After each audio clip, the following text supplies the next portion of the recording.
Menjadi seorang guru bukanlah hal yang mudah. Menjadi seorang guru sama saja dengan menjemput beribu tantangan yang ada di depan mata.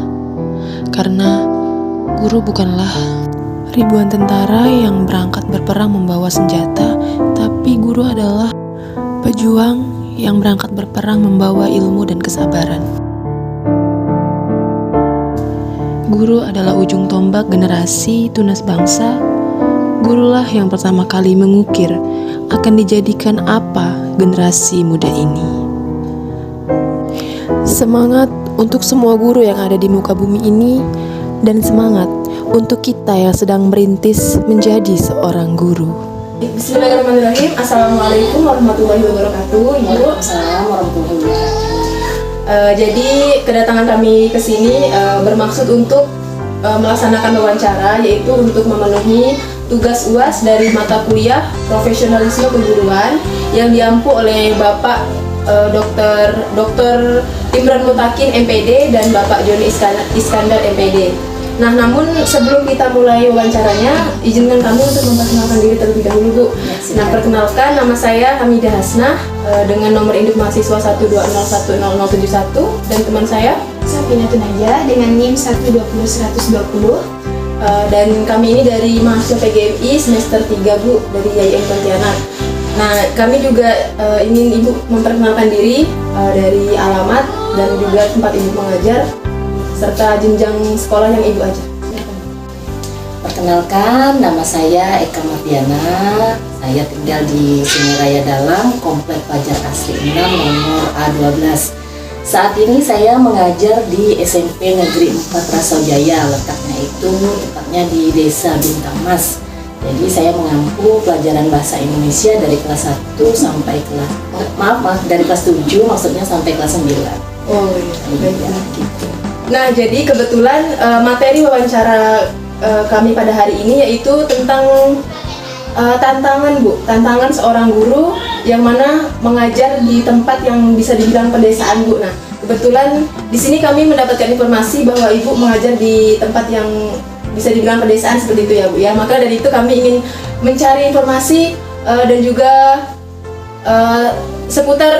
informasi seputar bagaimana sih jadi guru yang mengajar di pedesaan seperti itu, Bu.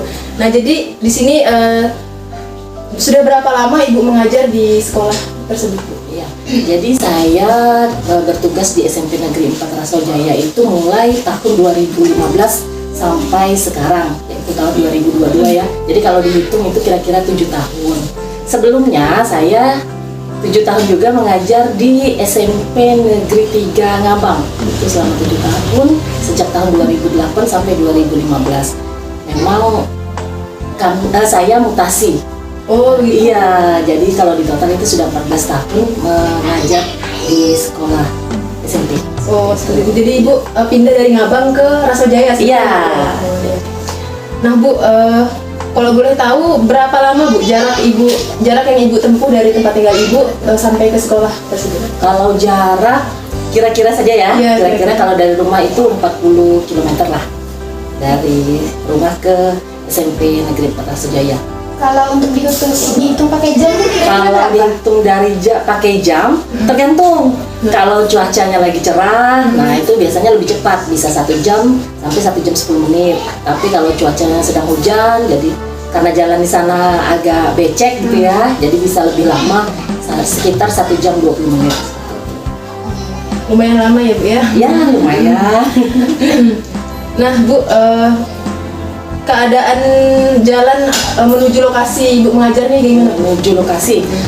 Kalau dari rumah sampai ke Kuala Dua itu mulus ya. Oh, iya. Bisa dilihat itu lancar-lancar saja, walaupun hujan masih bisa kita tempuh. Tapi kalau sudah masuk ke Rasau, nah itu mulailah jalannya bergelombang seperti itu. Ada sedikit lubang-lubang lah. Tapi kalau sudah masuk ke Desa Bintang Masnya, nah itu agak sedikit parah. Jadi kalau hujan itu berlumpur, banyak bebatuan, jadi terasa licin, jadi kita harus waspada, hati-hati naik motor. Bahkan saya pernah jatuh, seperti itu, pernah jatuh pas jatuh sendiri tidak ada yang menolong, jadi ya jatuh sendiri, bangun sendiri, lanjut lagi tetap ke sekolah. Berarti jalan itu memang masih campur tanah kuning seperti Iya, sebagian ada yang sudah dicor, ada yang sudah diaspal, tapi masih panjang juga yang berbentuk seperti lumpur dan tanah. Berarti ibu dari rumah ini jam berapa bu kira-kira? Kalau dari rumah jam 6 karena masuknya jam 7.30, dari rumah jam 6 sampai sana kira-kira pas lah. Untung masuknya agak Ya, selama mulai dari pandemi masuknya 7.30. Berarti sebelumnya tetap jam 7? Sebelumnya tetap jam 7. Nah Bu, bisa nggak Ibu kasih sedikit alasan mungkin ataupun cerita Ibu bagaimana bisa Ibu memilih atau mungkin Ibu memang dipilih ngajar di sana gitu Bu? Di saat waktu saya daftar itu kan di Kabupaten Landak ya, 7 tahun di sana. Saya mikir lagi nih, anak-anak semuanya ada di Pontianak, suami, orang tua semua di Pontianak, jadi saya memutuskan untuk mutasi. Karena sudah mengajukan pindah, kemudian di sini ditempatkan di desa Bintang Mas itu, tepatnya di SMP Negeri 4 Rasojaya, jadi sampailah saya di situ. Jadi seperti itu, memang dari pemerintah sudah memutuskan saya letakkan di situ. Sebelumnya saya tuh mencari tempat. Sebelum pindah ke sini, saya memang diharuskan untuk mencari tempat yang kosong di mana guru bahasa Indonesia tidak ada. Saya cari di sekitar Sungai Raya Dalam ini memang tidak ada, semua penuh. Jadi sekitar kota-kota ini penuh. Yang ada memang agak ke desa, maka memang dipilihlah SMP Negeri 4 Rasojaya ini yang saya anggap memang agak dekat dibanding yang lain. Seperti itu. Nah, mohon maaf juga nih Bu, kami bertanya, Ibu ini sebagai PNS ataukah non PNS? Ya, saya sudah PNS. Kalau boleh tahu tahun berapa Ibu PNS? Mulai dari tahun 2008, tes PNS itu akhir tahun, kemudian dinyatakan lulus langsung bekerja tahun 2008 itu. Selanjutnya Bu, jadi kan sekolah ini kan bisa dikatakan jauh gitu kan Bu, Bu dari tempat tinggal Ibu seperti itu kan. Nah, ada nggak hal-hal mungkin hal positif ataupun hal negatif selama Ibu menjadi guru di sekolah tersebut gitu? Ya, jadi kalau hal positifnya karena letaknya agak di desa ya, jadi anak-anaknya itu kan sedikit, nah tidak terlalu ramai seperti di kota. Jadi saya anggap kondisi belajarnya itu malah lebih kondusif. Nah, tidak terlalu gaduh, tidak terlalu padat, tidak terlalu ramai, malah enak. Nah, seperti itu. Jadi kita juga bisa mengontrol pemahaman mereka sampai di mana. Nah, itu positifnya. Kalau negatifnya mungkin di sarana dan prasarana ya. Karena di desa, jadi itu sekolah kami kurang diperhatikan untuk sarana dan prasarananya. Jadi seperti buku itu tidak diperbaharui, jadi buku-buku lama saja yang digunakan. Kemudian alat kesehatan, alat olahraga, alat kesenian itu semakin lama kan semakin berkurang. Jadi bahkan sudah ada yang layak, ada yang tidak layak lagi seperti itu. Ini kan yang tadi udah ibu ceritakan nih, tempat ibu mengajar kan cukup lumayan jauh kan di daerah pedesaan. Apa sih Bu tantangan yang paling ibu rasakan di saat mengajar di daerah pedesaan tersebut? Tantangannya selain jarak tempuh yang jauh ya, tapi saya masih beruntung loh daripada teman-teman yang lain karena sekolah yang saya ajar di sini masih bisa ditempuh dengan kendaraan bermotor. Masih banyak teman-teman saya itu malahan hanya bisa digunakan melalui jalur air. Jadi yang tidak setiap hari itu bisa pulang. Kalau saya kan berangkat pagi, siang sudah sampai di rumah. Kalau mereka itu setiap weekend baru pulang. Jadi saya masih merasa, saya masih beruntung ya. Jadi tantangan ini saya anggap tidak terlalu berat lah untuk saya. Seperti itu. Kalau untuk di anak-anaknya, kayaknya anak-anaknya semangat belajarnya sama sih. Di desa dengan di kota tidak masalah. Tetap semangat belajar tetap tinggi kok untuk belajar di sekolah. Berarti cuma jarak pun itu tidak terlalu. Iya, buat saya tidak terlalu. Mungkin karena saya sukanya jalan-jalan. Jadi jarak ke Rasau tuh setelah lihat kota kan padat. Kalau ke Rasau tuh lihat yang hijau-hijau gitu, sawah, kebun-kebun jagung, kebun terong, cabe, terus banyak lah. Jadi lebih suka lihat seperti itu.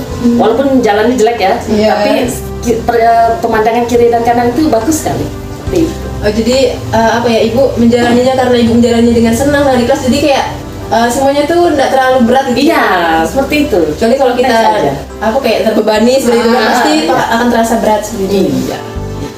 Kita lanjut ya Bu ya. Iya. Nah, selanjutnya selama ini kan kita lagi berada di apa ya, musim Covid seperti itu kan. Nah, jadi selama musim Covid ini apakah ada tantangan atau hal-hal yang berbeda gitu Bu dalam ibu mengajar dari sebelum-sebelumnya gitu. Jadi mungkin tantangan yang berbeda lah gitu. Dari sebelum COVID. Terasa sekali ya COVID ini. Jadi kalau sebelumnya kita itu belajar tatap muka langsung, anak-anak bisa bertanya langsung kepada kita, bisa diskusi bersama, tiba-tiba harus melewati tatap muka secara online begitu. Jadi anak-anak itu kurang luas dalam bertanya, dalam memahami pun saya rasa kurang tanggap untuk memahami materi yang saya sampaikan. Apalagi kendalanya itu terasa sekali.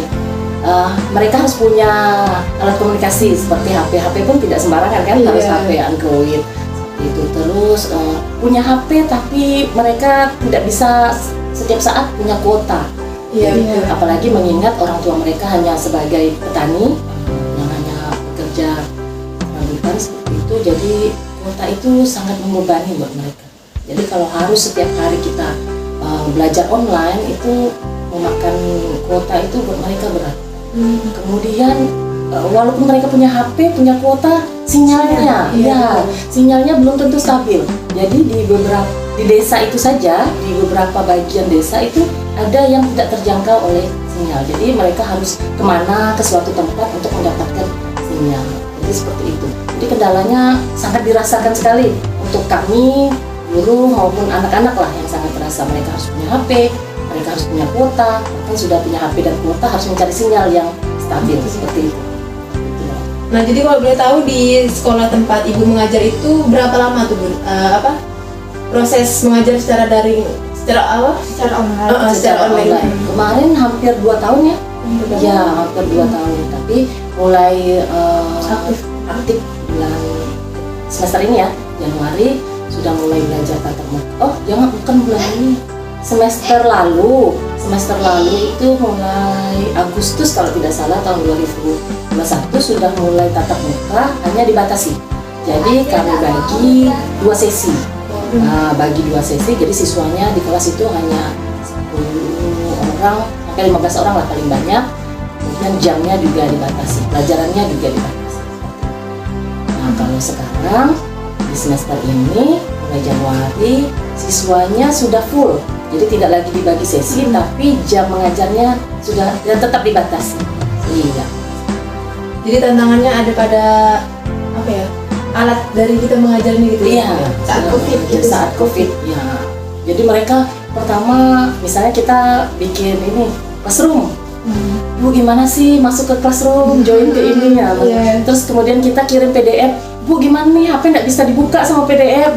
Mereka taunya WA. Kalau udah itu taunya WA. Buka PDF gimana nih Bu? Tugasnya nggak bisa terbuka nih. Nah, Karena kan harus ada pakai aplikasi. Iya, jadi download dulu WPS, Office gitu, baru mereka download. Karena memang sebelumnya itu mereka kami ya tidak pernah mendapat sosialisasi bagaimana cara membuat classroom, bagaimana mengajarkan secara online seperti itu, tidak pernah disosialisasikan. Jadi ibu otodidak lah ibu ya? Iya, belajar dari teman-teman. Iya, gimana nih Zoom, lewat Zoom gimana nih, harus tahu linknya gimana nih bagikan ke anak-anak. Iya, seperti itu. Jadi anak-anak juga bingung, Bu gimana nih Bu joinnya? Nah, seperti itu. Jadi awal-awal itu sangat berat sekali untuk kami lah sebagai guru. Baik Bu, lanjut ya. Untuk perbedaan dari karakteristik antara siswa pedesaan ataupun perkotaan nih, apakah ada baik dari segi perilaku ataupun pemahaman pembelajaran atau yang lainnya, apakah ada Bu? Kalau dari segi perilaku saya rasa tidak terlalu mencolok ya. Jadi di desa tempat saya mengajar itu anak-anaknya semangat belajarnya juga tinggi, tetap aktif, tetap main HP juga, main di alam juga. Jadi karakteristiknya saya rasa masih bisa mengimbangi dari anak-anak, tidak terlalu jauh. Kalau untuk pemahaman pembelajaran, saya rasa anak desa tempat saya mengajar bagus-bagus saja, baik pemahamannya juga tinggi tergantung kita. Nah, kalau kita mengajarnya menggunakan metode yang tepat, pemahaman mereka juga sama tinggi. Jadi tergantung penyampaian dari guru Iya, gitu ya, Bu, seperti ya. itu. Nah, saya tambahkan sedikit, jadi walaupun semangat belajar anak-anak di desa Bintangasi itu tinggi, tapi ada juga sebagian itu anak-anak itu menganggap sekolah itu tidak terlalu penting. Ya adalah 1-2 orang seperti itu. Jadi dia menganggap sekolah itu tidak penting. Mereka menganggap yang penting itu mencari uang. Jadi mencari uang, membantu Orang tua. Iya, membantu orang tua. Jadi lebih bermanfaat. Mereka merasa itu lebih banyak manfaatnya. Jadi kadang ke sekolahnya hanya 1 hari, hilangnya 2 hari. Nah, dan kurangnya motivasi dari orang tua. Jadi ada orang tua yang beranggapan juga mereka menganggap anak ini harus membantu mereka mencari uang untuk biaya hidup keluarga.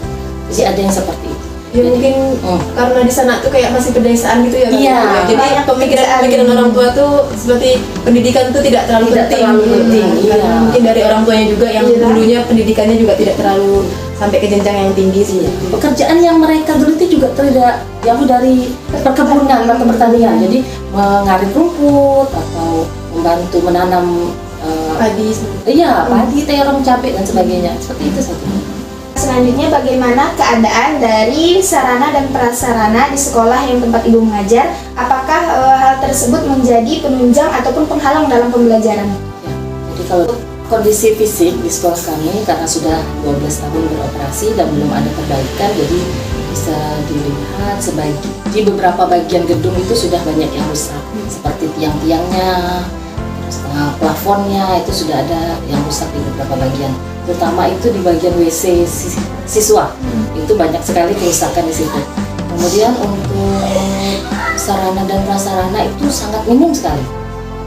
Jadi kami sangat berharap sebenarnya banyak bantuan berupa buku atau alat-alat kesenian, alat olahraga seperti itu yang datang kepada kami yang akhirnya bisa menunjang akhirnya bisa menunjang pendidikan yang kami sampaikan lebih maksimal.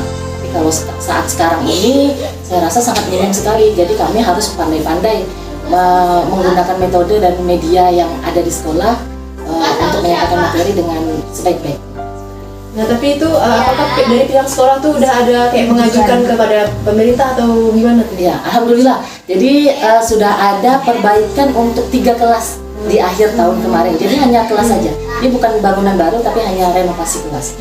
Jadi keadaan kondisi kelas kami yang hanya 3 kelas itu alhamdulillah sudah baik untuk saat ini. Ya, jadi catnya sudah baru, decknya sudah baru, lantainya pun sudah baru. Tapi untuk WC-nya belum ya, Bu? WC-nya belum ada. Dan untuk ini kursi mejanya juga belum ada. Jadi baru bangunan saja yang direnovasi. Nah lanjut, ini untuk ibu ya gitu. Biasanya ibu menggunakan metode dan media pembelajaran seperti apa gitu dalam mengajar? Dalam mengajar siswa, karena saya mengampu pelajaran bahasa Indonesia, jadi yang saya gunakan metode dalam belajar itu biasanya diskusi, bisa tanya jawab, bisa demonstrasi juga bisa, atau percobaan. Nah itu bisa kita variasi lah sesuai dengan materi yang saya sampaikan. Seperti itu. Untuk medianya bu? Medianya bisa dari buku, bisa dari YouTube, bisa dari lembar kerja siswa. Itu deh, medianya seperti itu. Jadi memanfaatkan yang ada gitu. Iya, memanfaatkan yang ada. Nah, selanjutnya Bu, apakah ada gitu keinginan dari Ibu untuk pindah mengajar gitu Bu? Dari sekolah tersebut mungkin ke sekolah yang lebih dekat dengan tempat tinggal Ibu atau Ataupun lebih di perkotaan? Oh iya, seperti itu ya. Karena saya sudah pernah pindah, jadi dan saat ini masih merasa nyaman berada di SMP Negeri 4 Rasojaya. Jadi saya belum ada niat untuk pindah dari sana. Ya, masih enak-enak saja. Temannya enak, siswa-siswanya pun masih enak di pergaulan saya, jadi belum ada niat. Jadi ya, walaupun jauh masih dijalani. Jadi Ibu udah kayak nyaman gitu Iya, ya? Bu? sudah merasa nyaman sekali ya. Nah Bu, selanjutnya nih, pesan dan keinginan Ibu untuk sekolah tersebut ke depannya seperti apa? Dan untuk pesan dari Ibu untuk para guru yang mengajar di tempat yang jauh dari perkotaan itu seperti apa? Pesan yang ingin saya sampaikan untuk peserta didik saya ingin mereka lebih semangat lagi belajarnya. Kalau bisa jangan hanya sampai SMP, SMA, bisa sampai ke perguruan tinggi. Jadi jangan mau kalah dengan anak-anak yang ada di kota. Perkotaan. Iya, seperti itu misalnya. Kemudian keinginan saya mungkin sekolah kami ya diperhatikan lagi lah untuk fasilitas seperti sarana dan prasarana sekolah. Kemudian pesan untuk rekan-rekan guru, marilah kita nyalakan semangat belajar tinggi anak-anak kita, jangan sampai harapan mereka itu padam dalam soal belajar. Itu sih. Walaupun di daerah Iya, pedesaan. walaupun di daerah kalau bisa semangatnya jangan kendor, tetap tinggi seperti itu. Nah, mungkin ini yang terakhir ya Bu ya. Nah, Iya. kalau misalkan motivasi dari Ibu nih Bu untuk kami ini kan kami calon guru gitu ya kan Iya. ya. Nah, dan kami kan juga belum tahu nih nanti ketika kami jadi guru nih kami ditempatkan di mana, bekerja di mana kami belum tahu. Nah, jadi mungkin pesan dari Ibu untuk kami sendiri, kalau misalkan kami pun nanti ditempatkan di tempat yang bisa dibilang pedesaan gitu. Iya. Nah, kalau untuk kami seperti apa Bu? Motivasi saya untuk para calon guru, jadi pekerjaan menjadi guru itu sangat mulia sekali. Jadi jangan takut untuk menghadapi tantangan-tantangan yang ada di depan. Jika memang hati kita sudah terpanggil untuk mendidik mereka, walaupun di kota maupun di desa, itu tidak akan menjadi masalah. Jadi kerjaan kita itu tidak akan sia-sia. Semua akan ada timbal baliknya ke diri kita. Seperti itu. Jadi tetap semangat, walaupun di desa, di kota tidak masalah. Jadi terus saja jalan. Di desa, di kota pasti ada Bu tantangannya kan? Iya, betul. Sama-sama ada tantangannya. Sama-sama ada tantangannya. Mungkin di kota sekolahnya besar, beban kerjanya juga lebih berat. Nah, kalau kami di desa mungkin karena siswanya sedikit, jadi beban kerjanya juga tidak terlalu banyak. Nah, Jadi pasti tetap ada plus minusnya gitu ya. Mau di kota, mau di desa. mau di kota. Kalau di desa jalannya bisa jadi kendala, kalau di kota mungkin beban kerjanya lebih banyak. Ya, seperti itulah. Nah, mungkin itu saja Bu yang ingin kami tanyakan.